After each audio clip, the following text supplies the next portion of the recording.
రామ్ గారు కూడా వచ్చారు. వారికి, రామ్మోహన్ గారికి, అలాగే రాజమోహన్ గారికి నమస్కారం. నమస్తే. అసలు విషయానికి ఇప్పుడు వచ్చినా ఉంటుంది. ఇప్పటిదాకా కొంచెం డివైట్ అయిన సబ్జెక్ట్ అంతా సరే, తెలంగాణ తెచ్చింది ఎవరు, ఇచ్చింది ఎవరంటే సబ్జెక్ట్ పెద్దది. అది ఎవరి అభిప్రాయాలు వాళ్ళకు ఉన్నాయి. కానీ అంతిమంగా సూత్రధారి పాత్రధారి కేసీఆర్ కానీ దాన్ని ఎవరైనా అంగీకరిస్తే తప్పదు. అది ఆ మాట చెప్తున్నాను, ఎందుకంటే ఇప్పటిదాకా చర్చ విన్నాను. కనుక అభిప్రాయాలు వేరుగా ఉండదు. కానీ తెలంగాణ అస్తిత్వ పోరాటం కేసీఆర్ గారు చేసిన పనులకు మంచిగా చెడ్డ తర్వాత కానీ తెలంగాణ అస్తిత్వ పోరాటాన్ని అవమానించకండి. ఎవరైనా సరే పార్టీలు వేరు కావచ్చు. మీకు ఏ పార్టీ ఏం చేసింది, ఏం ఉద్దారకం చేసింది అని మాట్లాడుకుంటే దేశంలో రెండు జాతీయ పార్టీలు ఏం చేసినాయి, ఎక్కడ నాటేవాడిని మనం చూస్తుంది. అక్కడికి వెళ్లాల్సి వస్తుంది. కనుక కేసీఆర్ నుంచి వ్యతిరేకత ఉంటే కేసీఆర్ విధానాన్ని విమర్శించాలి. కానీ తెలంగాణ అస్తిత్వ పోరాటం మీద దాడి చేస్తే అది మనకే నష్టమని చెప్పుకున్నాను అందరికీ. రెండోది మీరు చెప్పింది జాతీయ పార్టీ కాంగ్రెస్ పార్టీ నష్టం ఏం లేదు. కాంగ్రెస్ పార్టీలో ఈ ఉంటాయి అభిప్రాయాలు ఉంటే అభిప్రాయ భేదాలు ఉంటాయి. కానీ ప్రతి ప్రజాస్వామ్యం ఎక్కువ కనుక ఇక్కడ వాళ్ళు చేసిన పని ఏంటంటే ఎక్కువ ప్రజాస్వామ్యం అయి ఎవరి వాళ్ళు మాట్లాడుకుంటా ఇటీవల మంత్రి కూడా తెలుస్తున్న గురించి 5-4-5 రైతు పూర్తిగా బహిరంగంగా మాట్లాడారు. జానారెడ్డి గురించి, రాజగోపాల్ రెడ్డి, అట్లాగే మనకు ప్రేమ్ సాగర్ రావు అయితే ఒక వ్యతిరేక చేసిండు.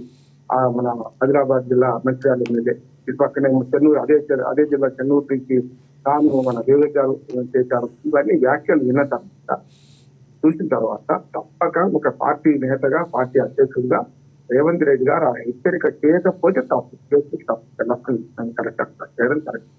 హెచ్చరిక చేయాలి. ఎందుకంటే పార్టీలు ఎవరికి వాళ్ళు ఏమన్నా తీరేది ఏది బట్టి అది మాట్లాడుకుంటూ పోతే పార్టీ విధానం నష్టమవుతుంది. కాంగ్రెస్ పార్టీ చేసిన అన్ని మంచి పనులు అంటలేదు. నిన్న జరిగిన ఏదైతే సిఎల్పీ మీటింగ్ లో కొందరు రాలేదు కూడా, అది కూడా ఆలోచించాలి. ఎందుకంటే ఎవరైతే విమర్శలు చేస్తారో 3 రాలేదు. 3 రాకపోవడానికి ఒకటి కారణం ఉంది. రాజగోపాల్ రెడ్డి గారు అమెరికాలో ఉన్నారు, లేరు. ఈ సమావేశం జరుగుతారు కలగాని, ఎవరు కూడా కలగడం కదా. అమెరికా టికెట్ కొనుక్కునే ముందు అసలు సమావేశాలు ఎట్లా ఉంటాయని చూడడం కదా వాళ్ళని. నిన్న కాక నేను భూభారతి ఇనాగ్రేషన్ సందర్భంగా తెల్లారి దాని మీద అందరికి చెప్తా ఉంటున్నారు. వారి నుంచి నిన్న నుంచే సాయంత్రం అని చెప్పాలి ఎవరు మన రేవంత్ రెడ్డి. ఇంకా ఆ హెచ్చరిక సమంజసమైనది. కాంగ్రెస్ పార్టీ ఏ పార్టీ అయినా తన అన్నాయిలు, తన పార్టీ వాళ్ళు మించిపోతే వాళ్ళని కంట్రోల్ చేయాల్సిన బాధ్యత వాళ్ళదే ఉంటుంది. వాళ్ళ అంతర్గత వ్యవహారమే కావచ్చు, కానీ అది బహిర్గతమైంది కనుక ఆ హెచ్చరిక ప్రపంచ అవసరం. ఇక పార్టీ పడిపోతే ప్రభుత్వం పడగొట్టమనే మాట ఒక ఎంపీగా, ఒక ఇప్పుడు ఇవాళ మాజీ ఎంపీగా, ఇవాళ ఎమ్మెల్యేగా ఆయన మాట్లాడాల్సిన మాట కాదు.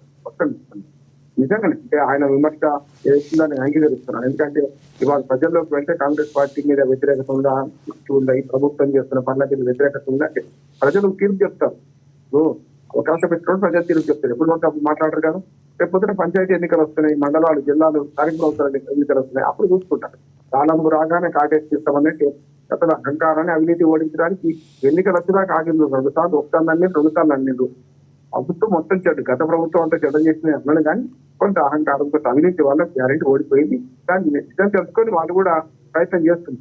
కానీ ఆ ప్రయత్నంలో ఇప్పుడు కాంగ్రెస్ పార్టీ వచ్చి 15 నెలల్లో కూడా అటువంటి పనులే జరుగుతున్నాయనే అపవాదం మాత్రం కాంగ్రెస్ పార్టీ ఎదుర్కొంటుంది. దీనికి మంచి ఉదాహరణ ఏంటంటే గత 15 నెలలుగా గత ప్రభుత్వం ఏం చేసింది అనే ఎన్ని ఎంక్వైరీ కమిషన్ చేసినా ఒక్కటి కేసుకోవడం, ఒక్కటి ముందు చేసుకోవడం కాదు. ధరణి వెబ్సైట్ తీసేసి మన భూభారతి తీసుకురావడంలో కూడా చిన్నప్పుడు మేము మాట్లాడుకునేవాళ్ళం. వెంకటరామ్ గారికి బాగా వస్తుంది. ఏది మనకు కత్తి పోయి డాలు వచ్చే డామ్ డామ్ డామ్ అన్నట్టు ఇవాళ భూభారతి అనేది కేవలం అది మాత్రమే. తాను సమగ్రంగా భూభారతి చట్టాన్ని సవరించి మొత్తంగా సర్వే చేస్తే సాధ్యం. అంటే ఒక అరకొర సంస్కరణ వల్ల, అరకొర పనుల వల్ల కొంత బదనామతులు మాత్రం వాస్తవం ప్రజల్లో వ్యతిరేకత మాత్రం వచ్చింది. అది హామీల అమలు కానీ, హామీల అమల్లో ఇంటి మొక్కలు వేయడం కానీ ఇప్పుడు బుల్డోజ్ చేసుకుంటాం. చేయరు. కానీ చాలా మంది కాంగ్రెస్ నాయకులు మనం చూస్తున్నాడు. ఏది మన ఈ మీసాలు చర్చలలో వచ్చినప్పుడు బుల్డోజ్ చేసుకుంటూ పోతుంది. అప్పుడు ఏమవుతుంది అంటే ప్రజల్లో వ్యతిరేకత ఇంకా పెరుగుతుంది. ఇవాళ నేను ప్రభాకర్ రెడ్డి గారి మాటలతో ఏపీ చేస్తాడు. ఆయన అన్నది కరెక్ట్ కాదు. ఒకవేళ నిజంగానే ఇప్పుడు రాజద్రోహం కింద కూడా వస్తున్నారు. ఎందుకంటే ప్రభుత్వాన్ని పడగొడతాం, అవసరమైతే 2 మాటలు అన్నారు. ఏది అవసరమైతే పైసలు ఇస్తాం, కొనుక్కోండి ఎమ్మెల్యేలు అంటే పార్టీ మీరు కొనుక్కోవడానికి కరెక్ట్ కాదు కదా. ఆయన అన్న మాట వెనకటి మొదలు చెప్తాను. కార్యకర్తలు ఉత్తేజపరచడంలో ఆయన ఒక మంచి మాట ఏం చెప్పింది అంటే, అయ్యా ప్రజల వ్యతిరేకత మీరు ఉపయోగించుకోండి. కానీ ఇట్లా ప్రభుత్వాన్ని దించేసి ఎమ్మెల్యేలు కొనుగోలు చేసి దించేయాలి అని అంటున్నారు. అంటే అనవసరం. అంటున్న వాళ్ళని ఉంటని చేసుకుంటూ ఒక చట్టసభ సభ్యుడు ఆయన మాట్లాడడం కరెక్ట్ కాదు. అది దాన్ని ఎవరికైనా చెప్పాలంటే ఆయన విద్యార్థికి వదిలేయాలి. కానీ దానికి ఇది మళ్ళీ ఆరోపణలు వచ్చినాయి, వీళ్ళు అంటున్నారు వాళ్ళు అంటున్నారు, పెద్దగా జరుగుతున్నది. కానీ ప్రజల్లో వ్యతిరేకత మాత్రం వచ్చింది మాత్రం వాస్తవం. దాన్ని గమనించి కాంగ్రెస్ పార్టీ గిట్టుబాటు చర్య తీసుకోవాలి, నష్ట నివారణ చర్య తీసుకోవాలి. ఇప్పుడు ఏమైందంటే ఇప్పుడు ప్రమాద గంటికలు మోపుతున్నాయి. ఎవరు మాట్లాడినా కొంతమంది ప్రజల ఏముంది అర్థమవుతుందా మనకైతే. దాన్ని సవరించుకోవాల్సిన బాధ్యత కాంగ్రెస్ పార్టీ. అందులో భాగంగానే తాము చెప్తున్న పథకాలను కానీ ప్రజల్లో వ్యతిరేకత కానీ పోవడానికి వీలుగా సూచనలు చేశారు రేవంత్ రెడ్డి గారు కానీ పిసిసి అధ్యక్షుడు గారు 3 సూచనలు చేశారు. ఏమన్నారు? ప్రజలకు నిజమే కదా, అందరూ హైదరాబాద్ లో ఉంటారు, ప్రజలకు మన సత్యం కేసు కాదు కదా, ప్రజల్లో నిజంగా పుస్తకాల మంచి చెడ్డ చెప్పుకుంటే ఇప్పుడు ఆటోమేటిక్ గా వాళ్ళకే లాభం జరుగుతుంది. కనుక ఆ మాటలను నిన్న టీఎంపీ మీటింగ్ లో రేవంత్ రెడ్డి గారి మాటలు నేను ఏది. రైట్, మళ్ళీ వస్తా సార్ మీ దగ్గరికి. మనతోటి కాంగ్రెస్ సీనియర్ నేత కత్తి వెంకటస్వామి గారు ఉన్నారు, ఆయనతో మాట్లాడదాం. నమస్తే సార్ వెంకటస్వామి గారు. నమస్కారం సార్, నోవేటల్లో జరిగిన సిఎల్పి సమావేశంలో సీఎం రేవంత్ రెడ్డి పార్టీ నేతలకు సీనియర్స్కి సీరియస్గా క్లాస్ తీసుకున్నారు. దీనిలో కొందరు ఎమ్మెల్యేలు అయితే హైదరాబాద్కే పరిమితం అవుతున్నారు.